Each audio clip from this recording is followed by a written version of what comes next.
señor embajador del Perú en España, señoras y señores, queridos amigos. Para la Embajada del Perú en España y para el Centro Cultural Inca Garcilaso del Ministerio de Relaciones Exteriores del Perú, es una verdadera satisfacción poder presentar hoy este diálogo sobre la pintura virreinal peruana entre dos especialistas muy destacados del tema. Queremos, en primer lugar, agradecer a Luis Helena Alcalá, que es profesora de la Universidad Autónoma de Madrid y una de las expertas en arte hispanoamericano, una verdadera autoridad en la materia, y a nuestro compatriota Luis Eduardo Bufarden, quien para los peruanos es también sinónimo de conocimiento profundo del arte virreinal del Perú. Y solo quiero reiterar, como siempre, nuestro agradecimiento al Instituto Cervantes por su hospitalidad y agradecer, desde luego, la presencia de todos ustedes. Como pueden imaginarse, este diálogo se produce en el marco del programa paralelo que ha presentado el Perú en Madrid estos días, con motivo de ser invitado de honor en Arco, y tiene especial incidencia el tema de la pintura virreinal, porque hemos tenido el privilegio de poder exponer una obra de la Escuela Cusqueña, emblemática, que ahí pueden verla, por cierto, ahí pueden ver un fragmento, en el Museo del Prado. Entonces, pues, en ese contexto, y reiterándoles nuestro agradecimiento a los participantes y a ustedes, dejo a Luis Helena y a Luis Eduardo. Gracias. Muchas gracias. Muchas gracias, buenas tardes. ¿Se oye? Sí. Señor embajador, señores y señoras, muchas gracias por estar aquí. Gracias también al Instituto Cervantes por acogernos, a la Embajada del Perú y muy especialmente a don Alonso Ruiz Rosas, ¿no?, por organizar esta conversación. Para mí es un honor, es un placer tener aquí a un gran colega, un gran amigo de hace muchos años, el profesor Luis Eduardo Bufarden, que es sin duda el experto mundial en arte virreinal del Perú y otras cosas, pero vamos a hablar de eso sobre todo hoy. Y hemos pensado un poco abordar este gran tema desde unos cuantos, 2 o 3 aspectos y sobre todo empezar un poco haciendo referencia a ese cuadro que aquí solo ven una mitad, pero es de hecho la mitad más importante, ¿no?, la de la izquierda, y que está ahora mismo en el Museo del Prado. Desde luego les invitaría el sábado por la tarde a ir a escuchar la conferencia que va a impartir Luis Eduardo en el museo sobre el cuadro. Pero es la ventana un poco que tenemos para empezar a hablar de qué hace que sea especial, que sea de muchísimo valor, interesante, importante, la pintura del virreinato del Perú. Así que yo empezaría pidiéndole al profesor Luis Eduardo Bufarden que, si me permiten, como somos muchos años de amistad y de colegas, pues voy a dirigirme a él como Luis Eduardo, que nos cuente un poco, ¿no?, qué está contando ese cuadro y dónde está esa originalidad. Muchas gracias, Coco. ¿Me escuchan? Quisiera reiterar los agradecimientos a nuestro Ministerio de Relaciones Exteriores, a nuestro embajador y a nuestro agregado cultural, don Alonso Ruiz Rosas, por esta invitación con motivo de un acontecimiento, yo creo que muy importante para la cultura del Perú, que es la presencia de este cuadro de gran trascendencia histórica y artística para nuestro país en un museo como el Prado, un lugar de memoria que cumple 200 años este 2019 y que ha tenido una gravitación muy grande dentro de mi formación como historiador del arte. Sin más, quisiera empezar a comentar la obra invitada. Es un cuadro que contrasta con el tópico que tenemos sobre la pintura virreinal peruana, generalmente dedicada a temas exclusivamente religiosos. En este caso se trata de una representación de una boda doble que por un lado muestra la unión entre la ñusta Beatriz, que fue una hija del penúltimo inca de Vilcabamba, Saidi Túpac, con el capitán Martín García de Loyola, que fue el captor de su tío, el último inca de Vilcabamba, Túpac Amaru.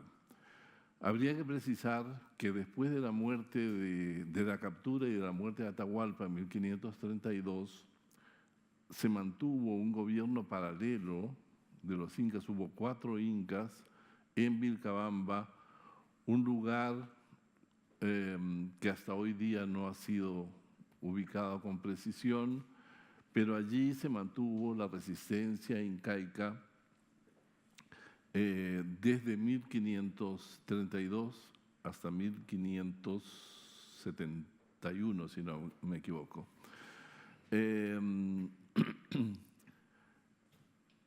Cuando llega el virrey Francisco de Toledo, decide enfrentar esta resistencia incaica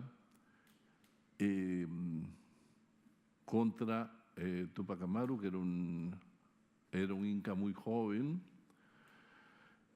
Túpac Amaru es derrotado y ejecutado a pesar de la oposición de muchos religiosos y muchos vecinos del Cusco. Pero habría que precisar también que antes de eso, el jesuita Alonso de Barzana se encargó de catequizar y de bautizar al inca Túpac Amaru antes de su ejecución. Pues bien, luego de la muerte del inca, su sobrina, la ñusta Beatriz, en quien recaía el título legítimo de inca, de acuerdo con el sistema hereditario hispánico, es recluida en el monasterio de Santa Clara, en el Cusco, y tiempo después es ofrecida, en realidad como botín de guerra, al capitán García de Loyola como esposa, y se le propone la disyuntiva de o permanecer recluida en el monasterio o de casarse con el capitán Loyola. Ella escogió lo segundo, y este cuadro registra la boda de la ñusta con el capitán Loyola y al mismo tiempo la de su hija, que vivía en Madrid, fue enviada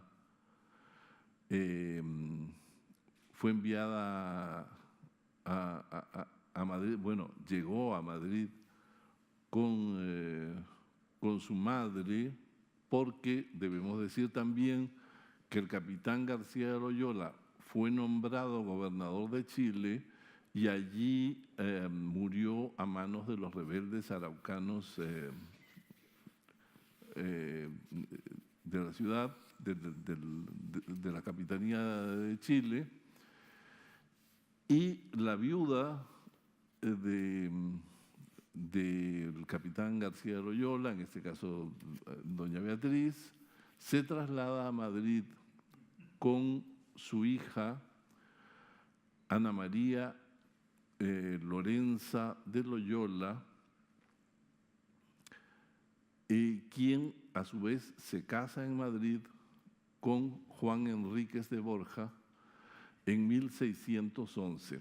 Es decir, hay una media de unos 40 años entre una boda y otra, pero las dos son representadas simultáneamente en el mismo cuadro.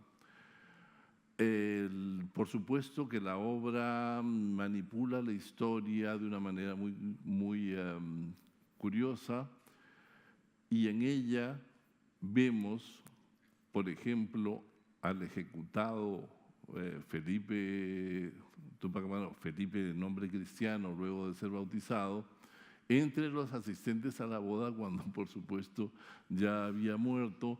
El padre de la novia también había muerto y también está presente entre los invitados, y la madre también, todos con atavíos incas que están en un estrado con una rica alfombra, sentados detrás de los novios.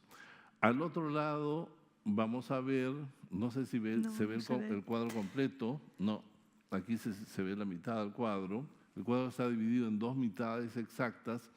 Al otro lado se encuentra la boda de Ana María Lorenza Colla de Loyola con Juan Enríquez de Borja, celebrada en Madrid en 1611. También aparecen los dos contrayentes en primera fila, en primer plano, pero al fondo vemos la escena del casamiento que sigue, al igual que en el caso de la ñusta, el rito nupcial de la Dextrarum Iunctio, que venía de tradición romana y que fue adoptada por la Casa de Austria, que simbolizaba la unión matrimonial y al mismo tiempo tenía un sentido más amplio de unión y concordia. Al fondo del cuadro, también dividido en dos mitades exactas, están por un lado la ciudad del Cusco, el Cusco cristianizado pero todavía incaico, con sus muros de piedra, y al otro lado está un Madrid, digamos en sentido amplio renacentista, donde se ve al obispo casando a los contrayentes. Y lo curioso es que al centro de la composición se abre un espacio amplio que da paso a un océano en calma. Al fondo, el perfil de una ciudad que intuimos que es Roma, para simbolizar un poco la unión de estos dos mundos. Recordemos que una de las medidas más importantes de la legislación toledana fue que implicaba la división del Estado virreinal peruano en dos repúblicas, la República de Indios y la República de Españoles. En algún sentido, este cuadro también podría ser interpretado como una imagen simbólica de la unión entre ambas repúblicas, de la concordia entre ellas. Esta concordia es avalada al centro por las figuras tutelares del fundador de la compañía, San Ignacio de Loyola, y de San Francisco de Borja, que fue el general de la orden que estaba en actividad cuando la compañía se instaló en el Perú el año 1568 por instancias del virrey Toledo, y como sabemos fue incluso antes de que lo hiciera en México o la Nueva España. Gracias, Luis Eduardo. No se ve todo el cuadro, pero creo que más o menos la mayoría quizás lo conocen y van ubicando estas partes. A mí lo que me parece fascinante, ¿no?, de la historia que nos cuentas es la capacidad del arte para reinventarse la historia, ¿no? Es decir, para contarlo de una manera muy distinta, para juntar tiempos, ciudades, todo en un mismo lienzo, ¿no? Un lienzo que es trágico y tremenda la historia de esta mujer, en esta semana que estamos hablando y pensando más sobre las mujeres quizás, y sin embargo el cuadro es celebratorio, ¿no? Entonces, yo sí te quería preguntar un poco sobre ese aspecto, ¿no?, de esa historia que tenemos, ¿no?, entre España y América, y también pensando un poco al hilo de que estamos en el 5º centenario de la conquista de Tenochtitlán, ¿no?, y de Hernán Cortés. Y esto pues también está siendo a veces comentado hoy en día, de la dificultad a veces para conmemorar o hacer memoria, ¿no?, como has dicho antes. Ha habido una época, ¿no?, en que la historia se contaba mucho desde el punto de vista de vencidos y vencedores, y eso lo hemos superado en gran medida, ¿no? Pero este es un cuadro extraño, ¿no?, en ese sentido, porque nos quedamos un poco como pensando en ella. Yo me pregunto un poco sobre ella, la figura de doña Beatriz, qué suponía, ¿no?, en ese Cuzco colonial. ¿Era un ideal de mujer, o cómo hemos de leer un cuadro, ¿no?, que construye una realidad que no fue realmente así, ¿no? Sí, efectivamente. Es curioso que por mucho tiempo en el Perú se vio esta pintura como una documentación del pasado histórico. Incluso los primeros historiadores del arte peruano en los años 20, Cosío del Pomar,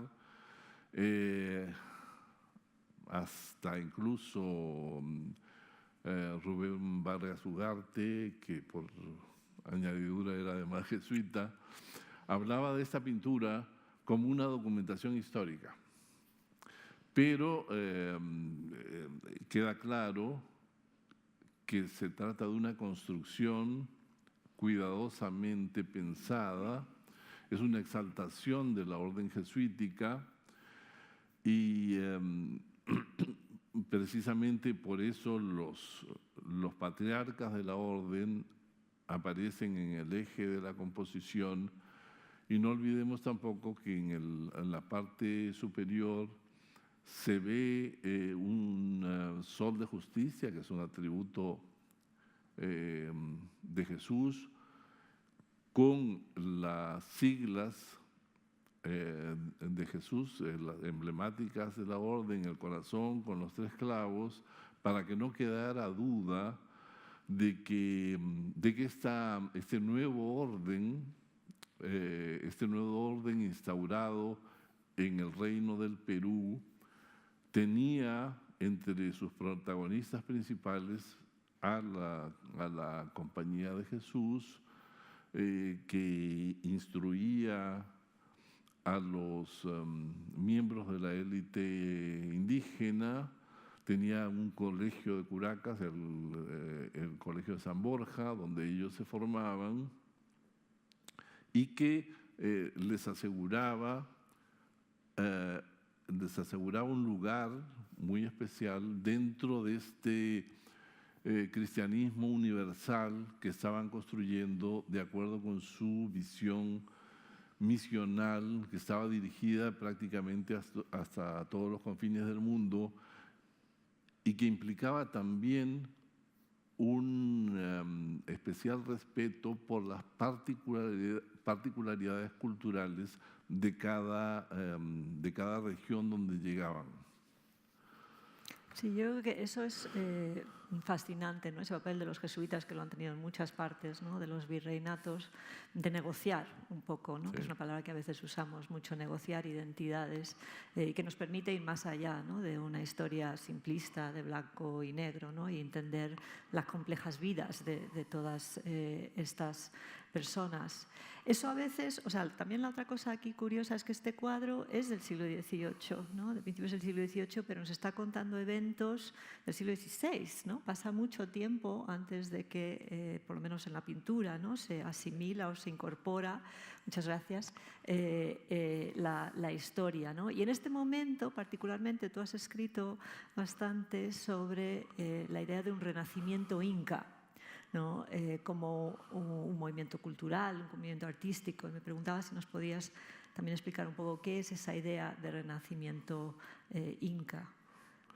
Sí, quería precisar antes que esta pintura en concreto fue ideada por los jesuitas del Cusco en la segunda mitad del siglo XVII.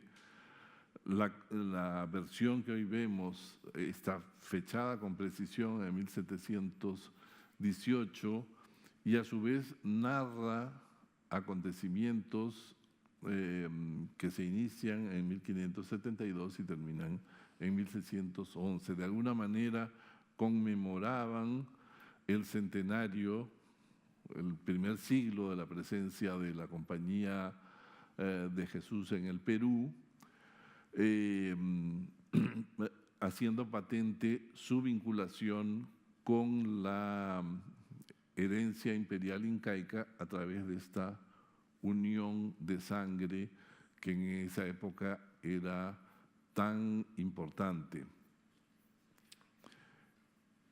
No sé cuál era la otra. No, yo creo que sí. O sea, estábamos al principio también intentando visualizar un poco más dónde está la originalidad, ¿no?, del arte virreinal, ¿no? Y yo creo que entender este movimiento, Renacimiento Inca, es una de esas cosas, porque además hay que siempre comparar, ¿no? Es decir, no hay nada en la pintura española del siglo de oro así.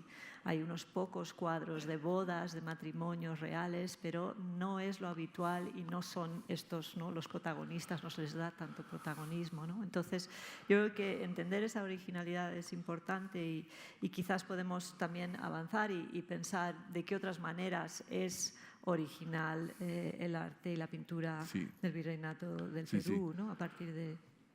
Sí, hay un factor muy importante que es el Renacimiento Inca. Es un fenómeno del que venimos hablando por lo menos desde los años 80, pero antes ya el estudioso norteamericano John Rowe había hablado del movimiento nacional inca, ¿no?, que era esta actitud de los curacas, sobre todo del Cusco y el sur andino, de evocar su pasado imperial. Y ese pasado imperial se evocaba de muchas maneras, en actuaciones teatrales, en piezas de arte decorativo como los queros, los tupus, también a través de los retratos, de la pintura, y todo eso se vio intensificado a partir de 1725 con la aparición de la segunda edición de los comentarios reales del Inca Garcilaso.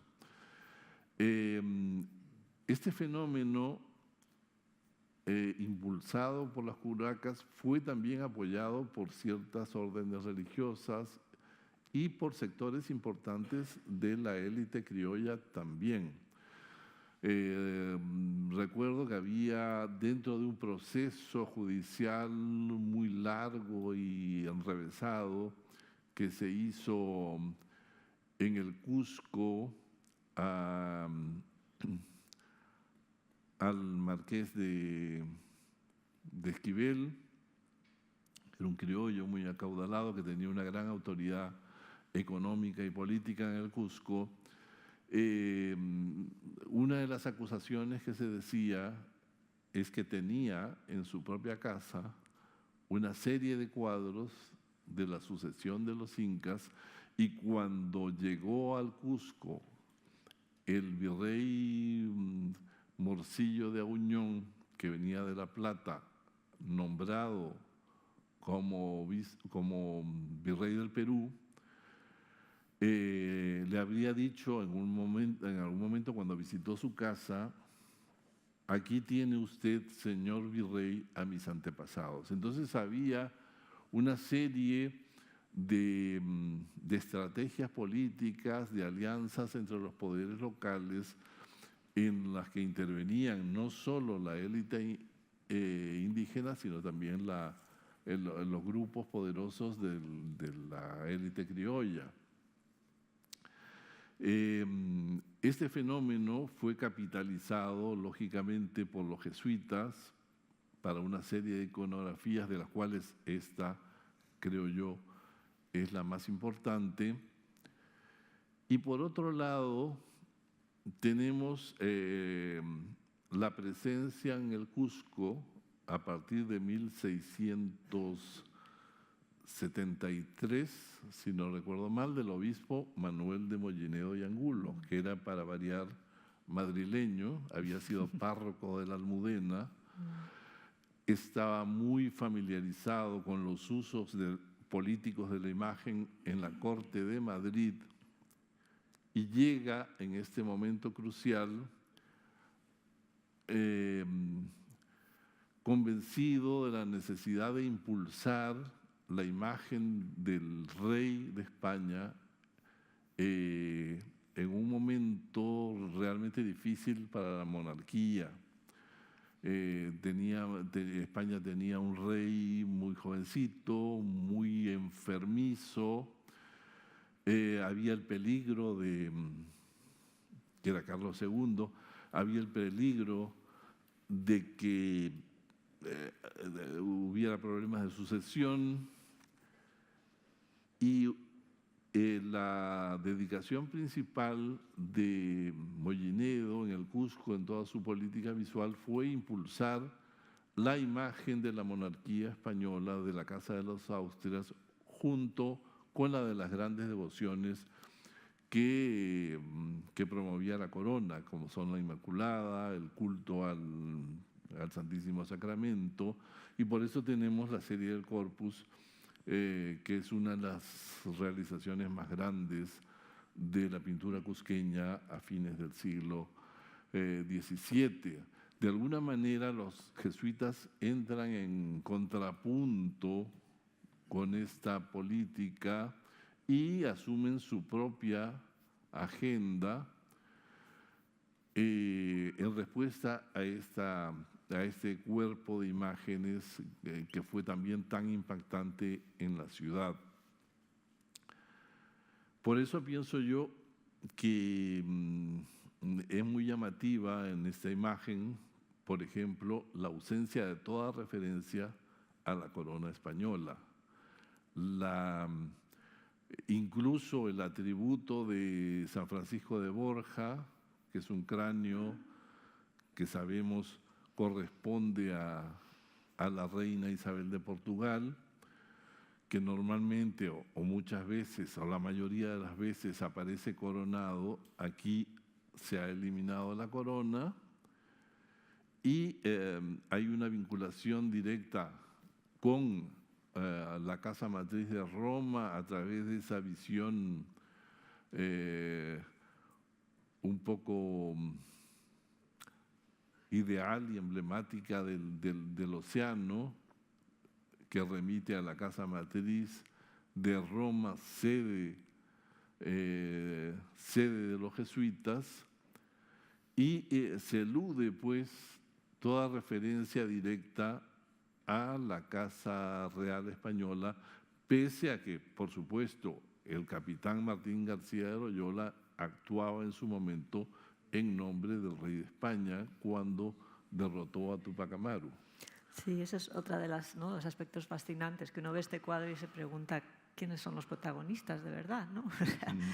Porque ahí están los jesuitas en el medio. No sé si, creo que no lo has dicho, Luis Eduardo, esta es una copia, otra versión, ¿no?, del gran cuadro que ellos mandaron a hacer, ¿no?, en la iglesia de la Compañía en Cuzco. Y la verdad es que existen varias copias, ¿no?, y quizás incluso bastantes, ¿no? Y seguramente existieron muchas más en su momento, pero presumo que se dispersaron o fueron abiertamente destruidas luego de la rebelión de Túpac Amaru II en 1780.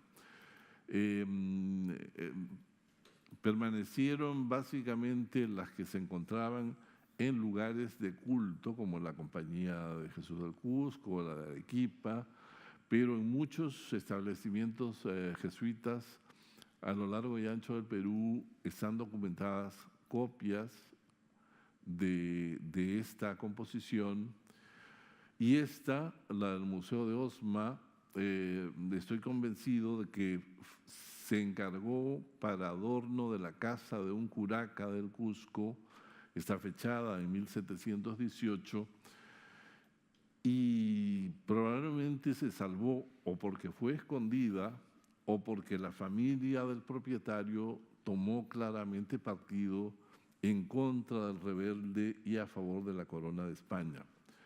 Su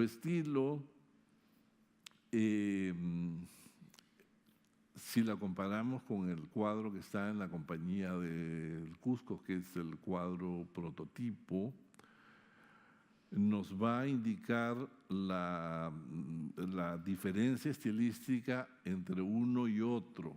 La pintura de la Compañía del Cusco es una obra de la primera generación de los grandes maestros, mayoritariamente indígenas, que fueron los que fundaron, en algún sentido, la tradición cusqueña más original.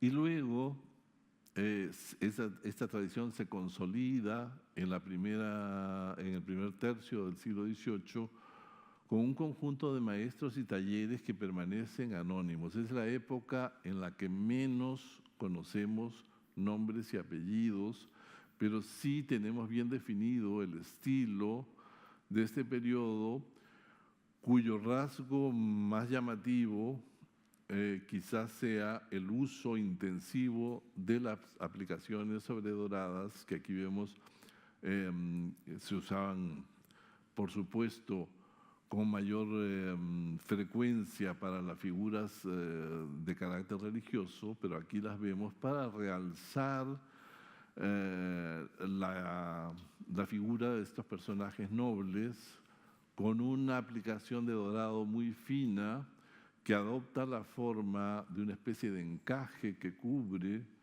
toda la vestimenta y que introduce un elemento de planimetría sobre ella y aplana incluso un poco más el sentido de la composición, en la que no hay un interés muy definido por la perspectiva como existía en Europa. En América, el interés por el verismo se traduce más bien en cuestiones de superficie, ¿no? Es un verismo superficial que se basa en la textura, en la descripción de lo táctil, pero no tanto en la perspectiva, que generalmente, como en este caso, está dividida en planos muy claramente separados. Los personajes son colocados cada uno en un plano de una manera muy secuencial para facilitar en todo momento la lectura clara y didáctica de la imagen. Sí, me gustaría solamente subrayar una o dos cosas de las que has dicho, ¿no? En primer lugar, esta idea de la copia, ¿no? Y de que había tantos cuadros. Evidentemente, a pesar de ser una historia complicada, compleja, polémica, ¿no? Había un público, y un público muy diverso, por lo que estás diciendo, para esto, ¿no? Porque pues se había ahí negociado un pacto que interesaba a muchas distintas partes. Y el otro aspecto que también me gustaría subrayar un poco, porque veo que se nos está yendo el tiempo, es esta cuestión de autoría, ¿no? Que acabas de decir, y ya entrando un poco en los temas específicos sobre la historia de la pintura virreinal. Me parece que es increíble, ¿no? Que llevamos 40 minutos hablando y todavía pues, no hemos hablado de un autor, de un artista, ¿no? Y sin embargo tenemos mucho que decir. No se nos agota el tema, ¿no? Esta es otra de las grandes diferencias, específicamente para Cuzco, para este periodo, ¿no? Frente a lo que podría ser pues, una historia del arte española, de la manera que se ha hecho, ¿no? Sobre Madrid, la corte o Sevilla, donde indudablemente para valorar algo, desde lo que se ha hecho aquí en la historiografía en el pasado, tiene que tener un nombre y un apellido ese autor, ¿no? Vamos, el Velázquez, el Greco, Goya, ¿no? Yo creo que unas cosas lo que nos enseña, ¿no? La pintura virreinal es esta tremenda riqueza, esta invitación a volver a mirar desde otras perspectivas, donde no necesariamente necesitamos los mismos parámetros, ¿no? Y los mismos datos necesariamente para abordar algo, porque por su propia riqueza, ¿no? Por ese dorado. Pero esas historias, la verdad es que quien lo pintó no nos parece lo más importante, y las copias son de distintas personas, ¿no? Así que eso es algo que me parecía importante subrayar, porque a veces lo que yo creo que hace falta un poco, y ahora sí que hablo como alguien que vive aquí, ¿no? Como alguien que enseña aquí. Aquí lo que falta es volver a mirar o aprender a mirar el arte virreinal, ¿no? Que es escaso en nuestro entorno y por eso es tan especial pues, que esté aquí en el Prado, que te tengamos aquí. Tú, sin embargo, Luis Eduardo, llevas muchos años viniendo a España, ¿no? Y una de las cosas que me parece interesante abordar en los minutos que nos queda también es esta cuestión de la visibilidad, el conocimiento, el estado de esa visibilidad, el estado de ese conocimiento del arte virreinal, de los virreinatos americanos en España, ¿no? Porque en las últimas décadas se han ido haciendo cosas, muchos de esos proyectos tú has participado. ¿Crees que estamos en un mejor momento para entender este arte aquí? ¿Cómo ves ese desarrollo? ¿Cómo lo has vivido, ¿no? Porque lo has vivido. Sí, pero yo quería precisar antes que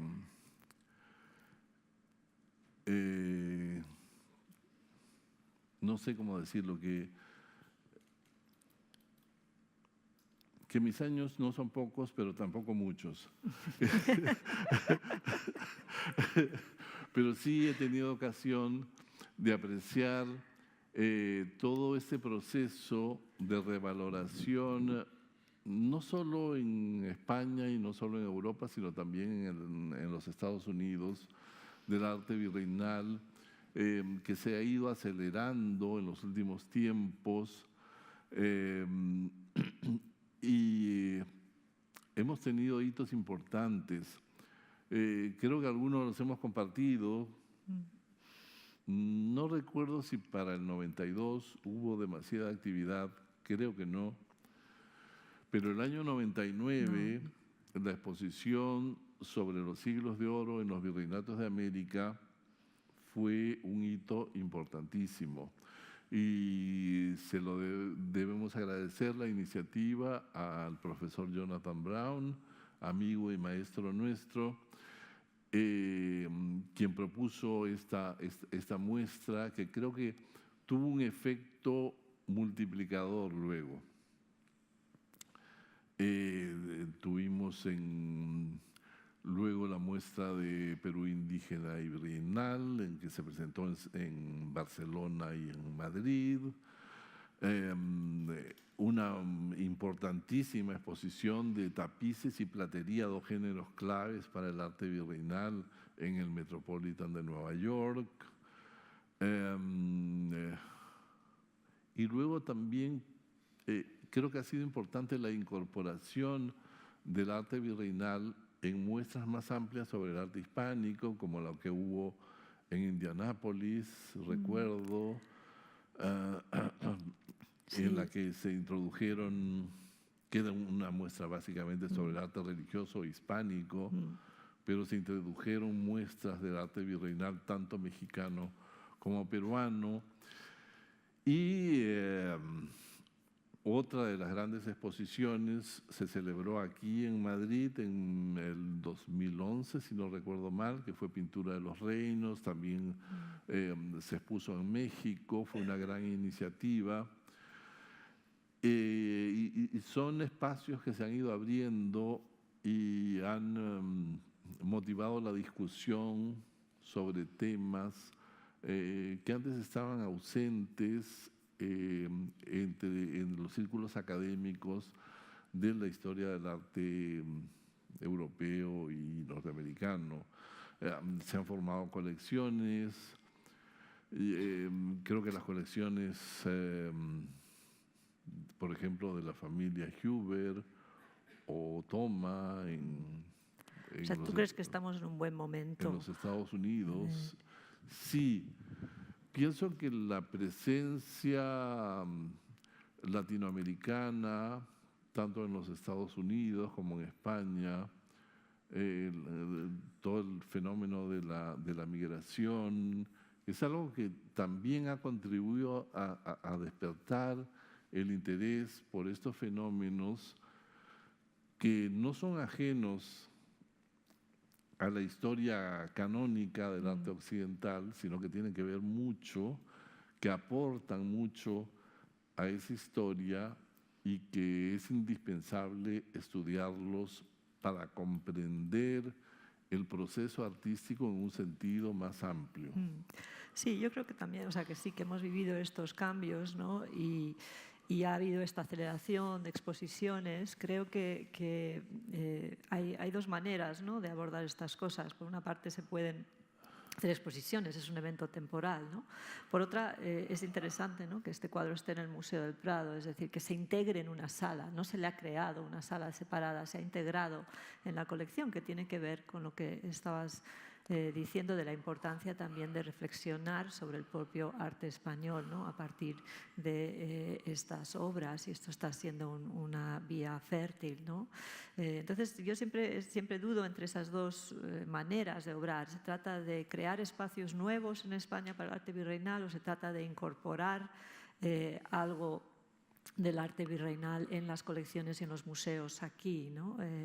Porque tenemos el maravilloso Museo de América, ¿no? Pero ¿por qué no puede haber un cuadro peruano en el Museo Romántico, ¿no?, por ejemplo? ¿Qué otras cosas podríamos hacer? No sé. Y bueno, en Perú, esa sería la otra pregunta, si le damos la vuelta. Nosotros, este es un campo, la historia de la pintura virreinal, la historia de la pintura de la Edad Moderna, pequeño en general, ¿no? Entonces, en Perú, ¿nos puedes explicar un poco, a los que somos de aquí, oímos aquí, hay una gran apreciación, hay una visibilidad grande de este patrimonio, o cuál es el punto de comparación? Sí, yo creo que en el Perú ha habido pasos importantes, pese a que, no sé si estarás de acuerdo conmigo, pero hay un fenómeno universal que tiende a privilegiar lo moderno y lo contemporáneo, pero eso es inevitable en este momento. Ya cambiará la dirección de los vientos, pero en este momento es así. No obstante, en el Perú se han producido avances muy importantes. Justamente tenemos una pintura del Museo Pedro de Osma, que es un museo especializado en arte virreinal, que ha incrementado sus colecciones en los últimos tiempos, que ha ampliado su visión hacia la época precolombina, ¿no?, que presenta una visión mucho más integrada del arte virreinal. Y en el caso del Museo de Arte de Lima, que tú debes conocer bien, ha avanzado muchísimo en los últimos años en todos los campos, pero especialmente en el arte virreinal, que tenía muchos vacíos. Tradicionalmente se consideraba que la pintura cusqueña del siglo XVIII era lo más representativo y prácticamente no había nada alrededor de ella, ni antes ni después.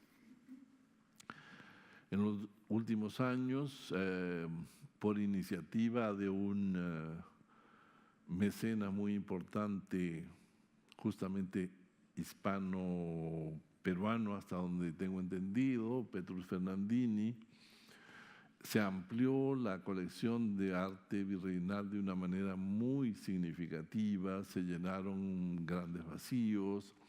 En ese momento se introdujo una pieza clave para el estudio del arte virreinal inicial de Mateo Pérez de Alessio, que es uno de los fundadores de la pintura virreinal peruana, de las escuelas andinas.